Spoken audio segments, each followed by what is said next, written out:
G variant 2023 ಮಾರ್ಚಲ್ಲಿ ತೊಗೊಂಡೆ. ಈಗ ಗಾಡಿ ಹತ್ತತ್ರ 8-9 ತಿಂಗಳು ಓಡಿಸಿದ್ದೀನಿ. 20,000 ಕಿಲೋಮೀಟ್ರ್ ಓಡಿದೆ. ಸೋ ಫಾರ್ ಸೋ ಗುಡ್, ಏನು ಇಶ್ಯೂಸ್ ಬರಲಿಲ್ಲ.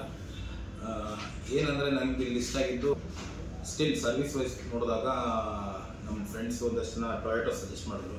ಬಟ್ ಇಲ್ಲಿ ನಿಮಗೆ 1 lakh kilometre again 3 years warranty ಹೇಳಿದ್ರು.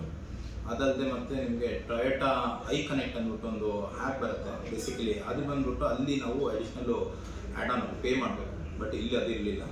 ಸೊ ಅದನ್ನು ನೋಡುವಾಗ ನನಗೆ ಇಲ್ಲಿ ಒಂದು ಪ್ರೈಸ್ ಬಂದ್ಬಿಟ್ಟು ಹೈಯರ್ ಇದ್ರೂ ನಂಗೆ ಅದು ವರ್ತ್ ಅನ್ನಿಸ್ತು. ಅಗೇನು ಸೇಲ್ಸ್ ಟೈಮು ತುಂಬ ಚೆನ್ನಾಗಿ ಕೋಆಪ್ರೇಟ್ ಮಾಡಿದ್ರು. ಅಗೇನ್ ಫುಲ್ ಸ್ಟಾರ್ಟಿಂಗಿಂದ ಇವನ್ ನಾನು ಫೈನಾನ್ಸಲ್ಲೇ ತೊಗೊಂಡಿರೋದು ಗಾಡಿ. ಸೊ ಎಲ್ಲ ಕಡೆಯೂ ಒಳ್ಳೆ ಒಂದು ರೇಟ್ ಆಫ್ ಇಂಟ್ರೆಸ್ಟಲ್ಲಿ ಗಾಡಿ ಸಿಗೋಂಗೆ ಹೆಲ್ಪ್ ಮಾಡಿದ್ರು. Apart from that like first time driver ನಾನು ಆ್ಯಕ್ಚುಲಿ ಹೇಳ್ಬೇಕಂದ್ರೆ ಫಸ್ಟು 3 ಸರ್ವಿಸ್ ಬಂದ್ಬಿಟ್ಟು ಫ್ರೀ ಆಫ್ ಕಾಸ್ಟಲ್ಲೇ ಆಯಿತು. But except like 3rd service ಬಂದ್ಬಿಟ್ಟು 10K ಸರ್ವಿಸು. ಅಫ್ಕೋರ್ಸ್ ಅದರಲ್ಲಿ ಆಯಿಲ್ ಚಾರ್ಜ್ ಅದು ಮಾಡ್ತಾರೆ.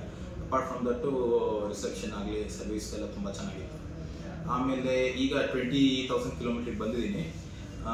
ಇವತ್ತು ಕೂಡ ಓಕೆ, ಗಾಡಿ ನನಗೇನು ಇದುವರೆಗೂ ಏನು ಯಾವತ್ತೂ ಕೈ ಕೊಟ್ಟಿಲ್ಲ. ಅಂದರೆ ಗಾಡಿ ವೈಸು ಚೆನ್ನಾಗೇ ಬಂದಿದೆ.